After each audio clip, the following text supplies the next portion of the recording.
Muy buenas tardes a todos los seguidores del canal Terra Mirabile. Hoy tenemos el placer de tener entre nosotros una voz autorizada para que nos hable de un grupo, de una forma de vida que normalmente no cobra mucho interés en general, no es muy llamativo, o por lo menos no es tan conocido como los mamíferos, las aves y todo esto, que se trata de los líquenes. En primer lugar, pues vamos a presentar a nuestro invitado, que es Manuel Gil. Manuel Gil, ¿puedes hacer lo que es tradición aquí, autopresentarte? Hola, buenas tardes. Mi nombre es Manuel Gil, soy botánico de las Islas Canarias y bueno, pues llevo bastantes años trabajando sobre todo con flora vascular, pero siempre he tenido una pasión por los líquenes. De hecho, empecé mi carrera, digamos, como botánico estudiando pues, líquenes epífitos de un bosque de Tenerife y en los últimos años pues he retomado un poco el estudio de los líquenes de las islas, un poco con la intención de, pues bueno, ver un poco el estado de la biodiversidad liquénica, y todo eso pues lo estoy plasmando pues en unas guías visuales, puesto que la identificación de los líquenes es bastante compleja, no es como las plantas vasculares, requiere química, requiere genética, pero bueno, una pequeña guía visual que muestra la importante biodiversidad liquénica que tenemos aquí en las Islas Canarias.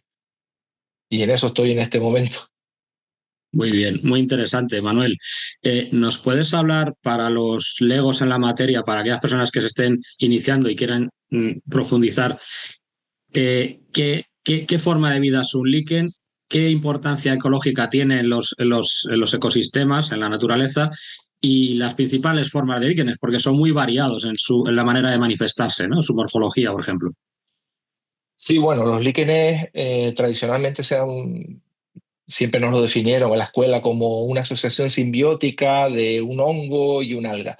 Esa definición, pues hoy en día queda superada porque, en primer lugar, no tiene por qué ser un alga. Es una asociación simbiótica donde participa un hongo, eso sí, pero puede haber un organismo fotosintético diferente, concreto cianobacterias. Y esa definición incluso se ha ampliado más, puesto que se ha visto que en las comunidades liquénicas, en lo que es el líquen, intervienen multitud de microorganismos. Hay hongos endoliquénicos, hongos liquenícolas, incluso hasta virus. Entonces, digamos, una definición actualizada de lo que es un líquen podría ser como un microecosistema autosostenible, donde hay, digamos, un hongo principal, uno o más simbiontes fotosintéticos y luego toda una multitud de microorganismos. De esa asociación simbiótica surge una estructura que es lo que se denomina el talo, que va a tener una morfología, pues una fisiología, una genética y unas condiciones ecológicas determinadas, que es lo que nosotros identificamos cuando estamos en el campo o en el laboratorio, es lo que identificamos como líquen. Es el resultado de esa asociación simbiótica. ¿Por qué es una asociación simbiótica? Porque el alga o la cianobacteria, al ser organismos fotosintéticos, elaboran una serie de sustancias que el hongo necesita para su metabolismo, el hongo que es un organismo heterótrofo, y este a su vez lo que hace es proteger al simbionte fotosintético, pues fundamentalmente de la desecación y de lo que es la radiación luminosa. Entonces, de esa asociación surgen una serie de propiedades emergentes que no tienen ninguno de los simbiontes por separado, sino que son características de los líquenes. Luego, el talo pues, es muy diverso, puede ser muy diverso. Están los talos crustáceos que viven íntimamente adheridos al sustrato. Ya luego, en una fase posterior, tenemos los talos foliáceos que están unidos, pero no tanto. O sea, tienen unas estructuras de fijación, pero no están tan íntimamente unidos al sustrato. Los talos fruticulosos, que son con formas más o menos arborescentes, y luego hay incluso pues, otro tipo de formas. Hay líquenes que son endosustráticos y que viven incluso dentro del sustrato, dentro de las piedras o en las cortezas de los árboles. Hay toda una diversidad de formas. Los líquenes son, desde el punto de vista ecológico, son organismos muy importantes porque son organismos primocolonizadores. Es decir, son capaces de colonizar terrenos donde ningún otro organismo se instala. Por ejemplo, aquí en Canarias, pues tenemos las coladas volcánicas. Las coladas, una vez que se produce la erupción volcánica y termina, quedan las lavas, los basaltos, y los primeros organismos que se instalan son los líquenes. ¿Qué van a hacer los líquenes? Pues a través de las sustancias liquénicas que se producen como resultado de la simbiosis, van a producir una meteorización química de las rocas. junto a una meteorización física también. Entonces todo eso con el paso del tiempo va dando lugar pues, a un pequeño, va disgregando la roca y va generando un pequeño suelo sobre el cual luego pueden ir asentándose el resto de organismos, musgos y ya pequeñas plantas y con toda la cohorte de animales que acompañan. Pero digamos que los primeros organismos que son capaces de instalarse ahí son los líquenes. Esa es un poco la importancia ecológica que tiene. Bien, ahora que sabemos más o menos lo que es un líquen, con una actualización de su definición y la importancia ecológica que tiene, centrándonos en los líquenes de las Islas Canarias, entiendo que sus características de islas y de volcánicas y todo lo que hace que tengan esa flora espectacular y esa fauna diferente, hará que también, no lo sé, tengan unos líquenes diferentes y si los tienen, cómo son, cuáles son los más importantes y luego si quieres entramos en qué amenazas tienen. Pero ahora vamos a conocer los líquenes de Canarias, los más importantes. Bueno, un poco para situar lo que es la biota liquénica de Canarias, a nivel mundial se estima que hay como unas 13.500 especies de líquenes. Probablemente hay bastantes más, puesto que continuamente se van descubriendo nuevas especies, pero bueno, ese número, digamos, es una referencia, sobre 13.500. Hay que tener en cuenta que en Canarias están citados más de 1.500. Estaríamos hablando del 10% de la biota liquénica mundial. ¿Qué ocurre con los líquenes? Los líquenes, muchos de ellos son cosmopolitas o tienen una distribución muy amplia, es decir, que los podemos encontrar en muchos lugares del planeta. Pero luego hay líquenes que tienen una distribución mucho más restringida. Y es lo que pasa en Canarias con líquenes, por ejemplo, de algunos géneros como Ramalina, que tienen una gran diversidad. Incluso hay digamos, estudios en marcha que incluso apuntan que desde Canarias podrían haber saltado a otras zonas a otros lugares del planeta. Es decir, que hay una biodiversidad volcánica muy rica. En Canarias existen multitud de, digamos, de microhábitats, porque las condiciones climáticas varían de una isla a otra, varían mucho en función de la altitud, de la orientación. Entonces, claro, nos vamos a encontrar líquenes diferentes según los tipos de microecosistemas que hay en las islas. Hay líquenes sobre las coladas volcánicas. Luego, si vamos a los líquenes epífitos, son completamente diferentes los que podemos encontrar en los pinares o en el Monteverde, lo que es el bosque de laurisilva. Los líquenes que están en la zona de alta montaña, pues en el Teide, en La Palma. Es decir, que hay muchos hábitats distintos que están colonizados también por especies diferentes. Entonces nos vamos a encontrar líquenes cosmopolitas que podemos encontrar en la península o podemos encontrar en Europa, incluso hasta en América o en África, y luego hay especies que son propias de las islas. ¿Qué ocurre con los líquenes de las islas? ¿Están amenazados? La principal amenaza es la que afecta, digamos, también a lo que son, por ejemplo, las plantas vasculares o los animales. La destrucción de hábitat, los incendios forestales. Por ejemplo, hace poco estuve en un pinar que sufrió un incendio recientemente en la isla de Tenerife y bueno, pues los árboles estaban calcinados y los líquenes que tienen un crecimiento muy lento. Cuando vemos un líquen no es como una planta que en cuestión de una semana vemos que va creciendo, creciendo. No, los líquenes tienen un crecimiento muy lento porque su tasa fotosintética suele ser bastante baja. Entonces, en un evento de este tipo, pues pueden desaparecer líquenes que llevan allí creciendo pues decenas de años y se pierde esa diversidad. Tarda mucho en recuperarse.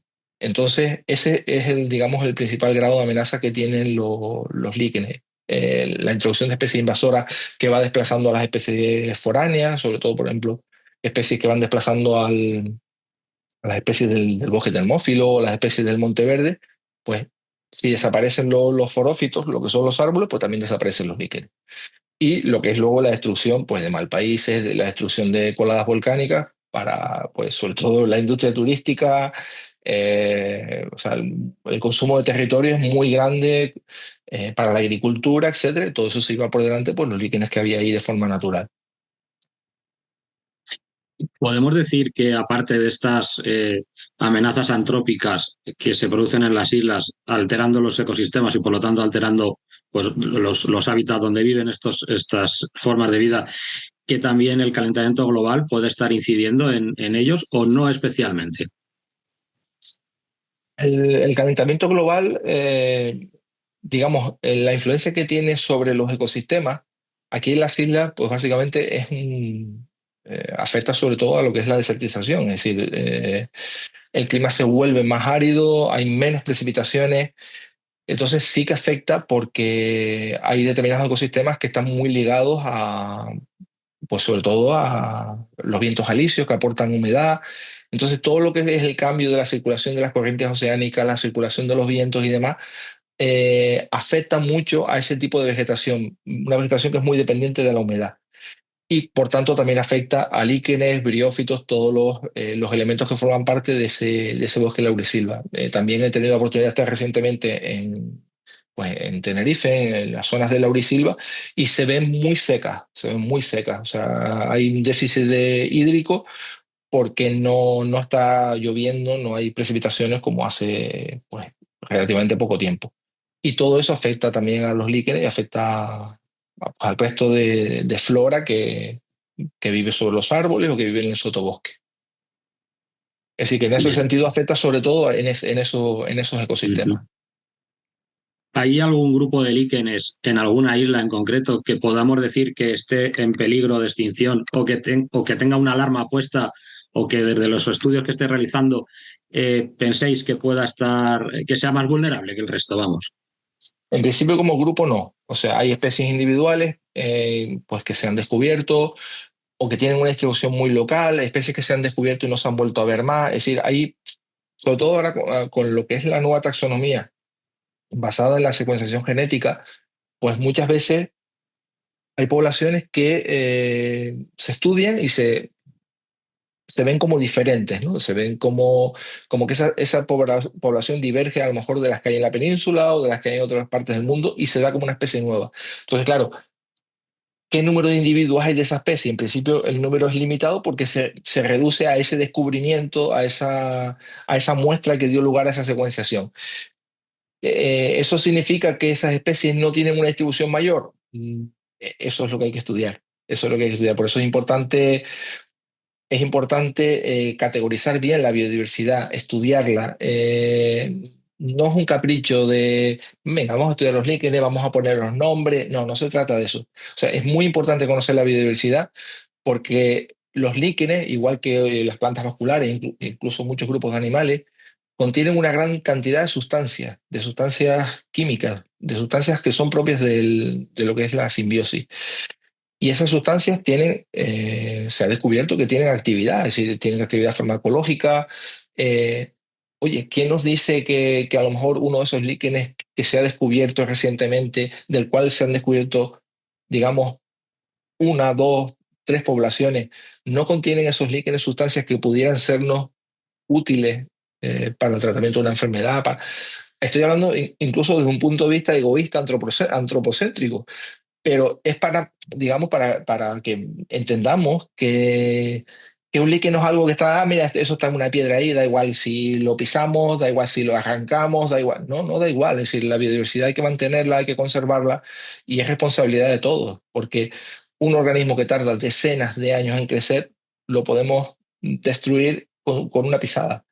Entonces, tenemos que ser responsables y tenemos que, sobre todo, tener en cuenta que no estamos solos en el planeta, que hay muchos organismos viviendo con nosotros en este cuerpo que va por el espacio, ahí, como decía Punset, y ser responsables porque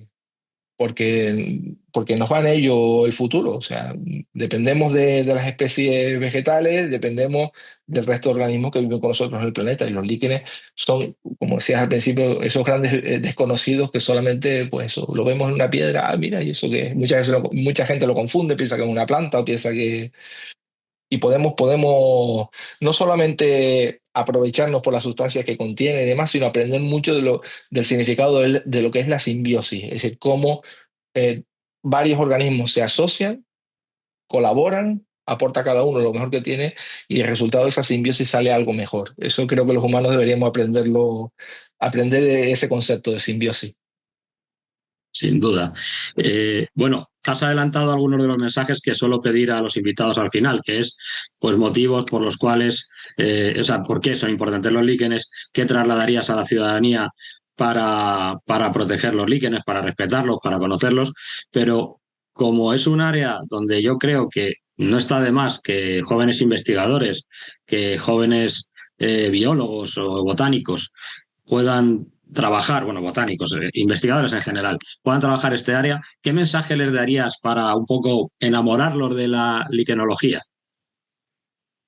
Yo es que, vamos, estoy enamorado de la naturaleza desde que tengo memoria, desde que era niño. O sea, la vida en su conjunto es algo maravilloso. Es decir, no hay 100 vidas humanas que den para poder, digamos, sorprenderse de lo que nos ofrece la naturaleza. Más que a las personas que tienen esa vocación o que tienen yo me dirigiría más a los responsables, es decir, a los responsables de gestionar la ciencia. No todo es ciencia aplicada, no todo puede ser, venga, vamos a hacer esto porque nos va a servir para. O sea, hay una parte de ciencia básica que quiero reivindicar porque es la gran olvidada también de la ciencia. Es decir, la ciencia básica, donde se estudia la biodiversidad, se estudian los organismos, sin una aplicación práctica directa. Eso es fundamental, porque sin ciencia básica no hay ciencia aplicada. Así que mi mensaje iría más dirigido, digamos, hacia las autoridades que gestionan lo que lo que son los recursos, lo que son los fondos, lo que son, digamos, la gestión de los proyectos, para que se dé peso a la ciencia pura y que todas las personas que están enamoradas de la ciencia y que están enamoradas de la naturaleza puedan desarrollar su pasión, su vocación y contribuir al conocimiento pues, de la biodiversidad, que al fin y al cabo estamos haciendo historia natural, que es tan o más importante que la historia en su conjunto. O sea, es parte de la historia. Pues Manuel, no me queda mucho más que decirte porque estaría horas aquí preguntándote cosas de líquenes, pero ya entraríamos en un nivel de detalle que lo mismo mejor dejamos a que la gente pues pueda ver tu página web, ver tus fichas, salir al monte a ver líquenes, tanto en Canarias como en la península, como en cualquier lado. Y bueno, pues hemos dedicado este espacio a una forma de vida que no suele ser protagonista en los espacios de naturaleza y que bien merece ese hueco, ¿no? En nuestra cabeza naturalista, en nuestra visión de amantes de la naturaleza. Agradecer tu trabajo de difusión a través de tu página web, de tus fichas, que pondremos un enlace desde el vídeo para que la gente lo pueda conocer, quien no lo conozca ya, y agradecer tu tiempo, tu labor y el habernos atendido. Muchísimas gracias, Manuel, por todo. Nada, gracias a ustedes por haberme invitado y enhorabuena por el canal, que me parece fantástico. Todo lo que sea divulgación científica, bienvenido. Muchas gracias.